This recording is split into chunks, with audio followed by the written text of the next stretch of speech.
Perkenalkan, nama saya Rika Rantika. Saya dari Prodi Sastra Inggris minat bidang penerjemah UPWJJ Taiwan. Di sini saya akan menjelaskan tentang cara mempertahankan bahasa Indonesia di era globalisasi. Bahasa Indonesia bukanlah sekadar alat komunikasi. Menurut saya, ia adalah aset budaya paling vital dan simbol kedaulatan yang telah mempersatukan lebih dari 300 suku bangsa. Kita adalah bangsa yang disatukan oleh bahasa. Kedudukannya sebagai bahasa nasional dan bahasa negara seharusnya menempatkannya di posisi tertinggi dalam kehidupan berbangsa.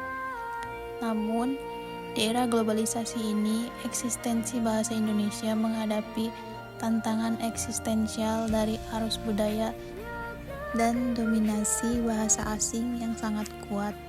Oleh karena itu, kita perlu memahami mengapa bahasa ini harus dipertahankan dan bagaimana langkah konkret yang harus kita ambil. Mengapa kita harus berjuang keras mempertahankannya? Alasan krusialnya terletak pada 3 pilar. Pertama, sebagai pilar jati diri. Bahasa adalah cermin kepribadian. Jika kita kehilangan bahasa, kita akan kehilangan identitas intelektual kita dan mudah tergerus oleh hegemoni budaya asing. Kedua, sebagai pilar ilmu pengetahuan. Bahasa Indonesia adalah medium utama dalam pendidikan kita. Memperkuat bahasa berarti memperkuat daya nalar dan transfer ilmu pengetahuan di tingkat nasional. Dan ketiga, sebagai pilar diplomasi. Bahasa kita kini dipelajari di puluhan negara. Mempertahankannya berarti mendukung peran global Indonesia.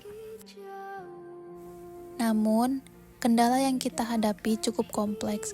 Secara internal, ada krisis kebanggaan di mana saya kira banyak generasi muda merasa lebih keren atau berstatus tinggi ketika menggunakan campur kode. Secara eksternal, dominasi platform digital dan pop culture asing hampir tak terbendung, membuat bahasa Indonesia semakin terpinggirkan. Lalu, apa langkah konkret yang harus kita lakukan? Saya menyarankan penerapan 3 langkah nyata. Pertama, kita wajib mengamalkan prinsip utama kebahasaan, yaitu utamakan bahasa Indonesia, lestarikan bahasa daerah, kuasai bahasa asing. Penguasaan asing wajib, tetapi status bahasa Indonesia harus tetap nomor 1. Kedua, aksi di ruang digital.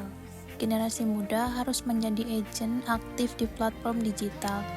Mari kita penuhi ruang online dengan konten-konten berkualitas yang menggunakan bahasa Indonesia yang baik dan benar.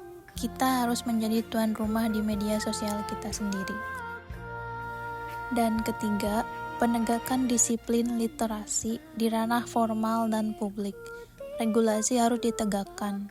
Papan nama, iklan, dan komunikasi resmi wajib menggunakan bahasa Indonesia yang benar, menunjukkan disiplin kebahasaan bangsa yang kuat.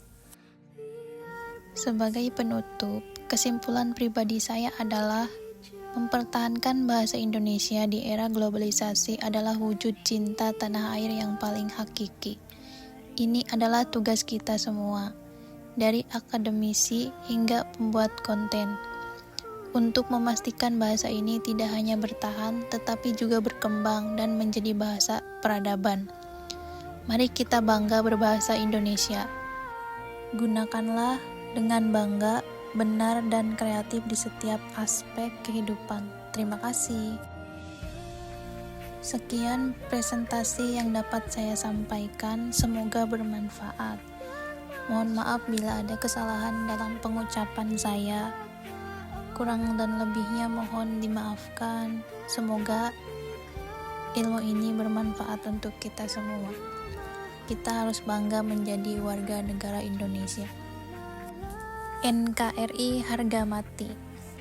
Aku cinta Indonesia dan aku bangga menjadi warga negara Republik Indonesia.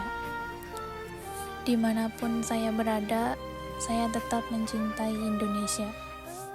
Merah darahku, putih tulangku. Sekian, terima kasih. Bye-bye.